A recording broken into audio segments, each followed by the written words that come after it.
Sore hari ini saya akan bicara tentang ujungnya hidup kita pasti ditolong oleh Tuhan.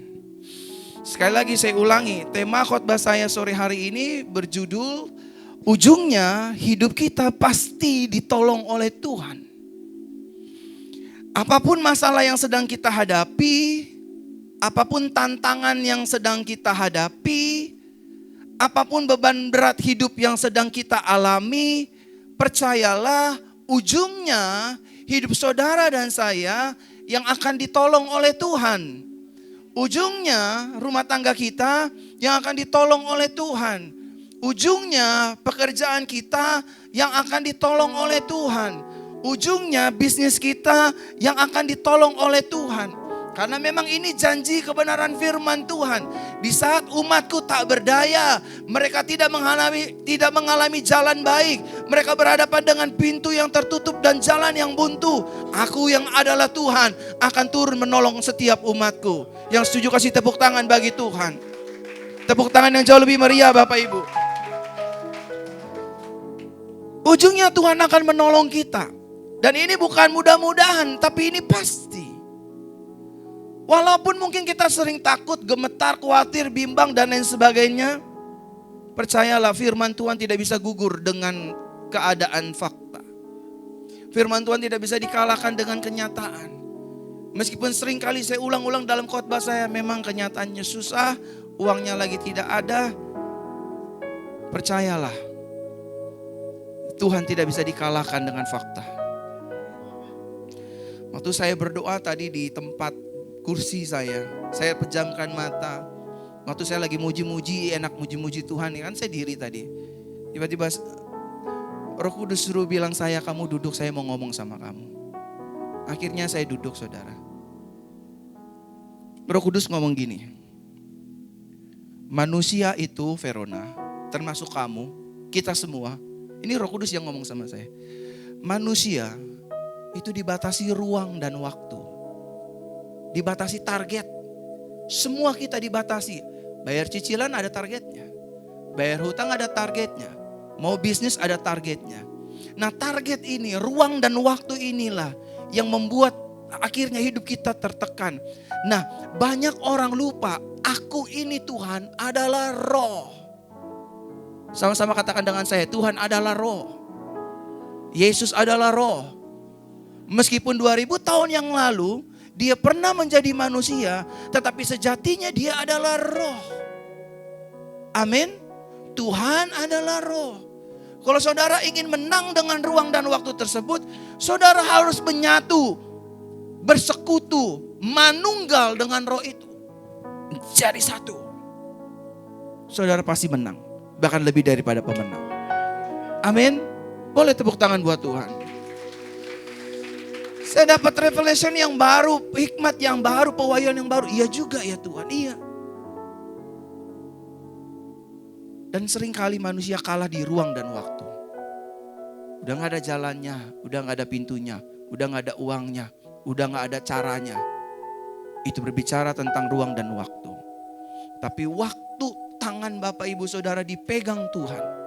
Saudara bukan hanya berjalan dengan berdiri tante. Bukan jalan dengan ruang dan waktu. Saudara akan berjalan di luar mesin waktu. Karena sang waktu itu adalah Tuhan itu sendiri. Tuhan itu berkata, akulah Alfa, akulah Omega. Artinya dia ada sebelum Alfa dan dia akan tetap ada setelah Omega. Jadi saudara yang hari ini, wah nyawanya tinggal 3 bulan lagi. Bayarannya harus tinggal segini lagi dan segini. Saya cuma mau bilang saudara, waktu kita manunggal menjadi satu dengan roh Tuhan, kita gak bisa dikalahkan dengan ruang dan waktu. Gak bisa. Kenapa saudara gak bergerak kemana-mana? Di situ aja. Gak keluar dari area itu. Karena saudara terjebak di ruang dan waktu. Kalau saudara berjalan bersama dengan roh Tuhan, saudara akan dibawa keluar oleh Tuhan. Saudara memang hidup di dalam dunia ini, tapi saudara akan keluar dari ruang dan waktu. Saudara akan hidup dalam ruang dan waktunya Tuhan yang baru. Memang ini gak mudah untuk dipahami, tapi percayalah, belajarlah taat. Saya gak mungkin bawa saudara ke neraka atau menjorokkan saudara. Justru sebaliknya saya bawa saudara ke rencana Tuhan yang ajaib. Kita lihat firman Tuhan Bapak Ibu Saudara.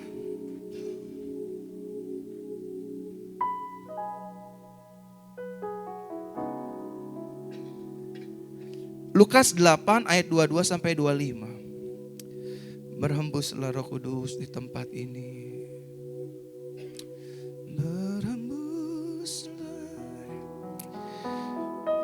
Pada satu hari, Yesus naik ke dalam perahu bersama-sama dengan muridnya.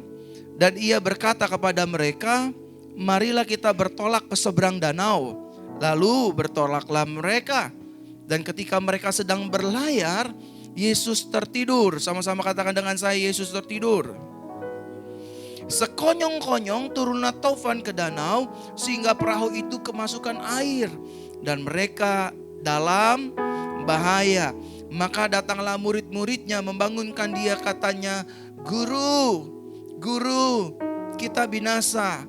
Ia pun bangun lalu menghardik angin dan air yang mengamuk itu. Dan angin dan air itu pun reda. Dan danau itu pun menjadi teduh. Ayat 25. Lalu katanya kepada mereka, di manakah kepercayaanmu? Maka takutlah mereka dan heran. Lalu berkata seorang kepada yang lain, siapa gerangan orang ini? Sehingga ia memberi perintah kepada angin dan air, dan mereka taat kepadanya. Ketika saudara dan saya menjalani kehidupan ini, maka saudara dan saya pasti akan bertemu dengan yang namanya masalah dan pergumulan.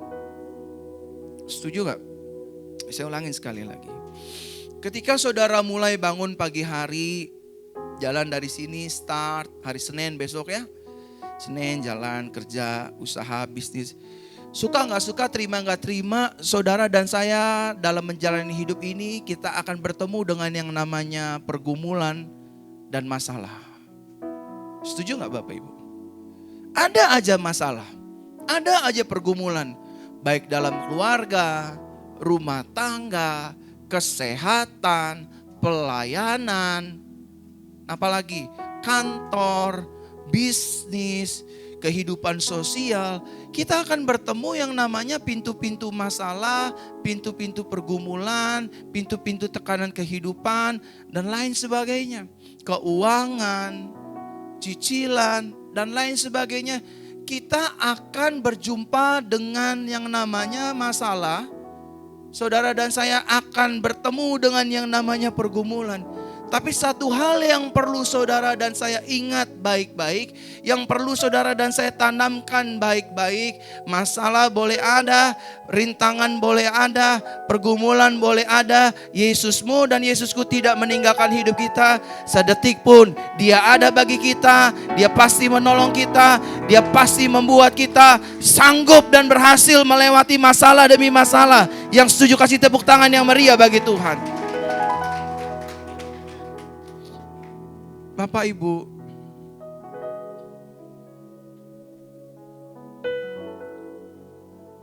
selama Bapak Ibu, saudara dan saya berjalan dalam roh Tuhan, berjalan dalam Roh Kudus, dan berjalan dalam anugerah Tuhan, maka masalah dan pergumulan tidak bisa mengalahkan hidup kita. Kenapa saudara sering kalah dalam menjalani hidup ini? Dengan masalah hutang yang mungkin cuma 100, 200 juta, 1 miliar. Seringkali saudara kalah. Kenapa rumah tangga seringkali kalah? Sehingga pada akhirnya mereka gugat-gugatan. Sehingga pada akhirnya mereka ya udah pisah aja, kita cerai aja. Kenapa pelayanan pada akhirnya pecah dan bubar gerak Bapak Ibu Saudara? Karena mereka berjalan sesuai dengan pengertiannya sendiri.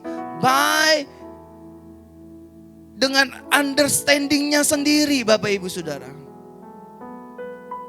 Saya rasa saya bisa, saya rasa saya pintar, saya rasa saya cukup mahir, saya rasa saya cukup capable. Kenapa banyak karyawan stres pada akhirnya di Uber, Target dan lain sebagainya? Karena dia ngerasa saya bisa. Waktu dia melakukan dia gak bisa, dia stres. Dia kalah dengan pergumulan. Dia kalah dengan kehidupan. Sehingga akhirnya keputusan yang diambil adalah keputusan yang salah. Resign, mundur, dan lain sebagainya.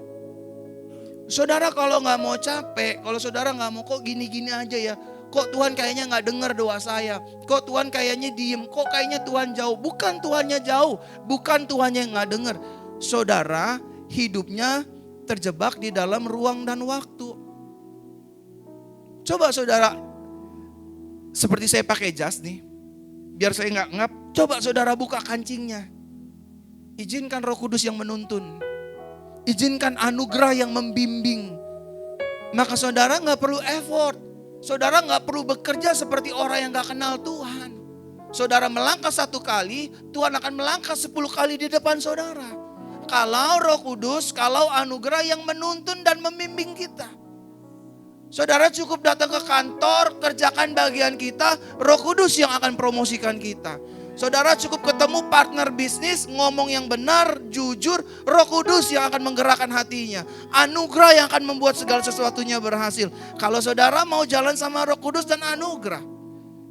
Saudara baru sampai di tempat dagang, saudara jangan andalkan diskon dan lain sebagainya. Strategi itu perlu sebagai manusia punya fondasi. Tapi libatkan Roh Tuhan, libatkan Roh Kudus, libatkan anugerah Tuhan.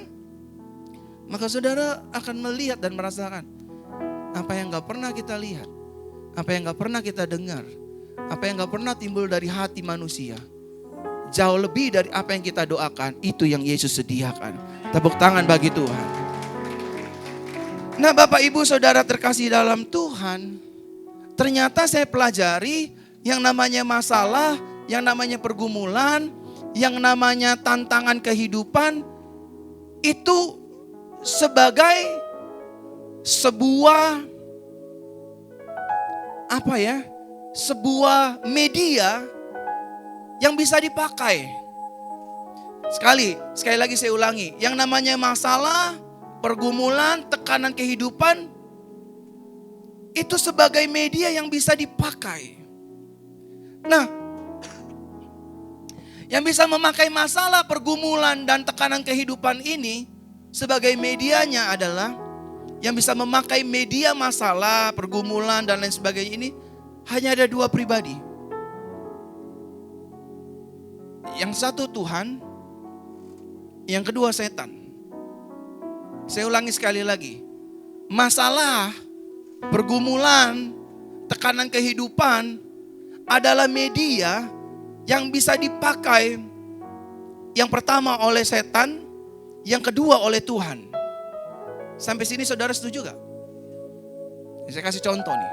Nanti saudara yang akan menjawab, hati nurani saudara yang akan menjawab.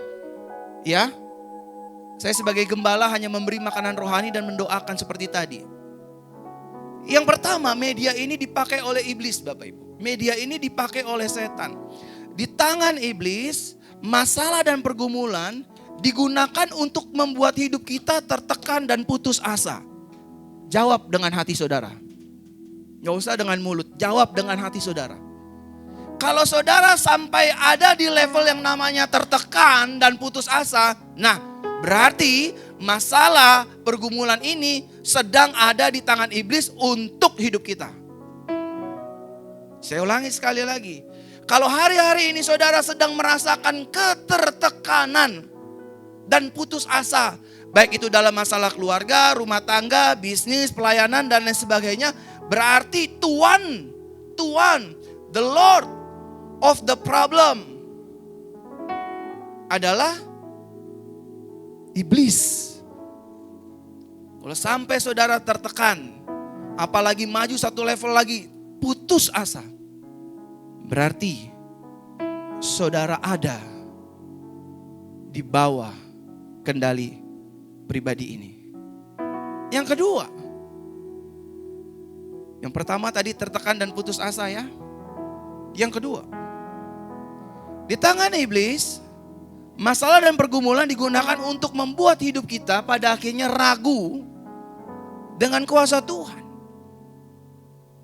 Kalau sampai ini ada di hati saudara dan hati saya, kalau sampai perasaan ini ada di pikiran saudara dan saya, Berarti saudara sudah jalan terlalu jauh dari Tuhan. Meskipun saudara ada di gereja. Meskipun saudara pelayan Tuhan. Meskipun saudara pengkhotbah, gembala sidang dan lain sebagainya.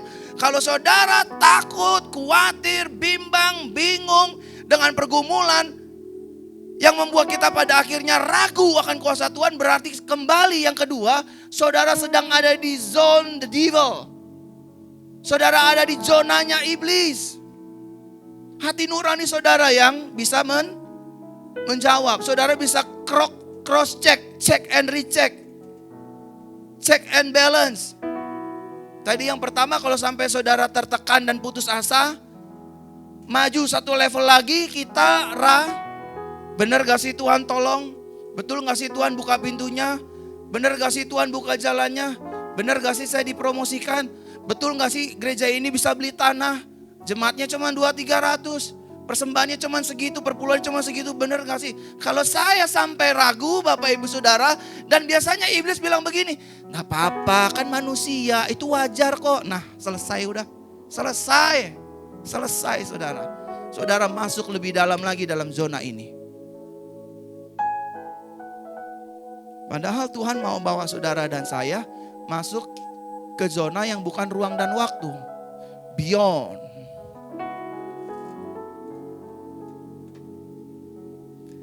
Lebih dari waktu. Amin. Saya diingatkan Roh Kudus di pikiran saya nih, detik ini juga. Bagaimana mungkin Daud berkata, Firman berkata, pemazmur berkata, Tuhan memberkati orang percaya pada saat dia tidur. Sedangkan berkat dicari 10 to 5. Benar gak? Betul Bapak Ibu?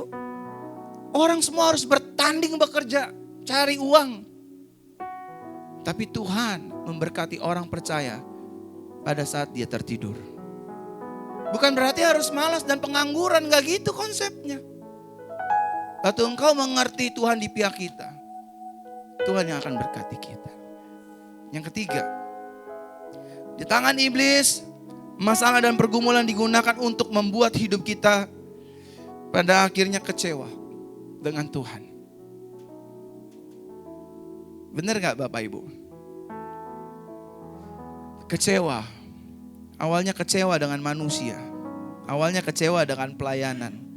Awalnya kecewa dengan pendeta. Awalnya kecewa dengan gembala. Awalnya kecewa dengan pelayan-pelayan Tuhan. Lama-lama kecewa dengan Tuhan. Saya mau bilang sama Bapak Ibu. Bapak Ibu, Tuhan itu adalah Tuhan yang penuh kasih.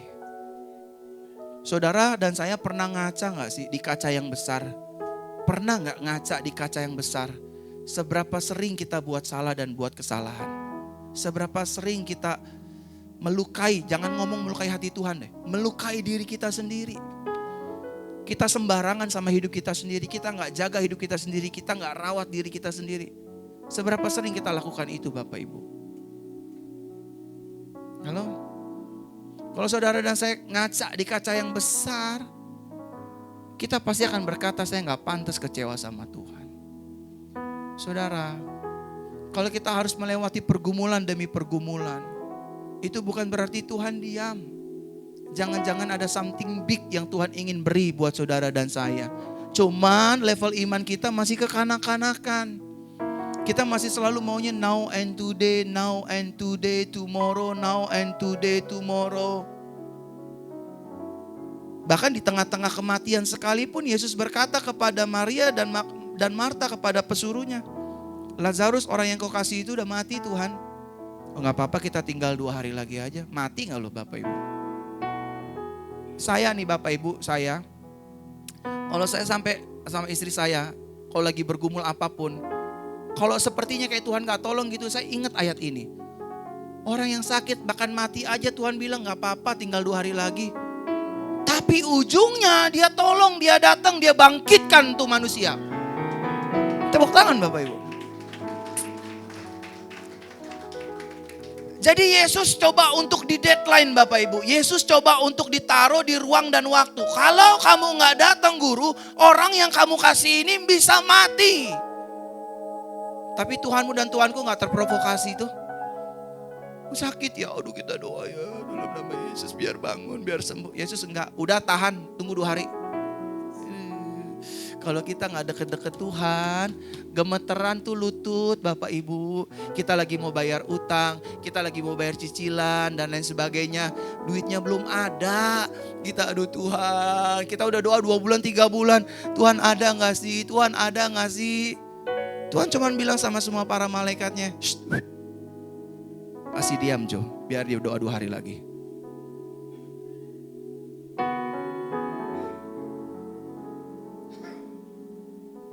Akhirnya tanpa sadar kita marah-marah sama Tuhan. Wah gak becus nih. Tuhan model apa kayak gini? Saya udah doa, saya udah puasa, udah pelayanan, kasih persembahan, balikin perpuluhan. Semuanya muntah ke sorga. Terus Tuhan bergeming gitu. Kita gak bisa tarik Tuhan ke ruang dan waktu. Tuhan pasti akan bilang sama semua malaikatnya, Gabriel, Mikael dan lain sebagainya. Tuhan, itu kamu udah doa, besok harus bayar kontrakan. Deadline-nya tanggal 30. Tuhan di takhta cuman asik aja. Biarin aja. 3 hari lagi. Dia udah begini. Sampai Pak RT bingung, siapa yang melihara serigala ya? Kok 8:30 malam udah ada suara long-longan serigala? Kan kalau orang tertekan kalau doa begitu Bapak Ibu.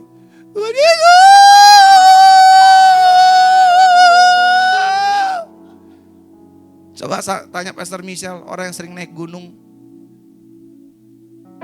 Pasti jam 10, jam 11 malam tuh ada suara kayak anjing-anjing begitu tuh. Gitu. Dan sorry untuk ngomong ini, sorry. Yesus gak bisa digerakkan sama kayak gituan. Karena Yesus bergerak sesuai dengan hati dan kehendaknya. Tapi air mata kita diperhitungkan gak? Diperhitungkan, ditampung di kirbatnya. Taruh sini. Doa kita diperhitungkan gak? Diperhitungkan, ditampung, taruh sini. Pengorbanan kita diperhitungkan gak? Pelayanan dan sebagainya, diperhitungkan, taruh sini. Yesus tenang. Karena Yesus tahu, Roh Kudus tahu kapan dan bagaimana caranya saya menolong kamu. Halo? Seringkali Bapak Ibu sorry, kita diperhadapkan dengan pintu-pintu yang tertutup, jalan-jalan buntu. Bahkan sorry, seringkali orang yang baik sama kita sekalipun, kadangkala Tuhan gak pakai untuk nolong kita. Semua jalannya dia tutup semuanya rapat. Sampai gak ada jalan. Selain daripada kita angkat tangan. Dan waktu kita benar-benar angkat tangan, cuman ada satu tangan yang akan peduli. Tangan Tuhanmu dan Tuhanku. Tepuk tangan. Nah sebaliknya Bapak Ibu, ada 3 poin tadi yang saya sampaikan. Di tangan iblis hanya membuat kita tertekan dan putus asa, kecewa, dan meragukan kuasa Tuhan. Nah di tangan Tuhan, masalah dipakai untuk melatih iman dan kesabaran kita. Sama-sama katakan dengan saya sedang dilatih iman dan kesabaran. Amin. Dilatih. Saudara, kalau saudara tiba-tiba jadi orang kaya, punya rumah, punya uang banyak. Saya mau tanya sama Bapak Ibu Saudara. Kira-kira nih, orang yang ngedapetin uang 100 juta dengan bercucuran keringat, pagi, siang, sore, malam. Dengan orang yang dapat 100 juta yang tiba-tiba diberi gitu saja. Kira-kira yang mana yang akan jauh lebih menghargai cara menggunakan uang tersebut? Yang A kah? Atau yang B kah? Yang A, dia mencari dari terbitnya matahari sampai terbenamnya uang 100 juta itu. Yang B, dia hanya menerima, Satrio ini ada duit 100 juta buat lo ya.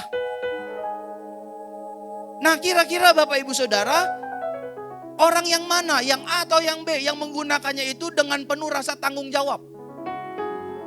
Pasti yang A. Tujuan kita dilatih oleh Tuhan untuk menghargai setiap pemberian Tuhan. Makanya nggak heran, no wonder Bapak Ibu Saudara banyak anak orang kaya, anak orang pejabat yang nggak dilatih, nggak diajar sama mama papanya, sembarangan aja menggunakan harta bapak emaknya. Sembarangan aja menggunakan perusahaannya dan lain sebagainya. Ada banyak juga hal ini terjadi di gereja-gereja Tuhan. Ada banyak anak-anak gembala yang tidak diajar oleh papanya. Akhirnya gereja jadi tempat mainan Bapak Ibu. Diacak-acak semuanya Bapak Ibu Saudara. Sehingga korbannya banyak. Saudara, sebenarnya apa yang sudah saudara lihat? Ini saya buka nih rahasia sorga. Saya buka rahasia sorga. Sebenarnya apa yang saudara pernah lihat? Gedung mewahkah? Mobil mewahkah? Tanahkah? Rumahkah? Apapun itu namanya. Yang pernah saudara lihat. Yang saudara di hati kecilnya, Tuhan, aku rindu satu hari aku punya itu. Sebenarnya itu punya saudara. Sebenarnya. Makanya setiap kali saya lewat setiap rumah-rumah yang membuat hati saya kayaknya klik gitu. Saya tahu tuh rumah gua. Tinggal tunggu waktunya Tuhan. Kalau saya harus melewati hari, minggu, bulan, tahun lagi kok kayaknya rumah itu kok belum nyamper. Sebenarnya udah. Cuman saya lagi dilatih, disuruh sabar sama Tuhan. Iman saya dilatih untuk tidak arogan. Ngerti gak? Sebenarnya rumah yang Yoga udah lihat tuh, lewat sekali, 2 kali, 3 kali, 4 kali. Itu sebenarnya udah Tuhan taruh di hati kita. Itu punya kita sebenarnya. Cuma kita masuk ke 3 poin tadi yang pertama. Yang di tangan iblis itu. Halo? Saya kalau lihat mobil ya Bapak Ibu, saya gak enak sebut namanya. Kalau lihat satu mobil tuh Bapak Ibu, saya langsung, itu kayak, itu barang nih bukan kedagingan Bapak Ibu. Itu bukan kedagingan. Itu memang yang saya sadari dulu tuh kayak gitu. Jadi ceritanya gini, satu kali Bapak Ibu Saudara, Musa setelah dari Mesir keluar ke Midian. Ke negeri yang dia gak pernah kenal sebelumnya. Nah Musa itu 40 tahun lewat sana setiap hari. Lewat sini, Midian, Israel, Midian. Terus dia putar balik Bapak Ibu Saudara. Ini semak duri yang kebakar itu selalu ada di sini, gak pindah-pindah. Kalau yang baca firman pasti ngerti. Ini semak yang berapi Bapak Ibu Saudara, ini gak pernah pindah.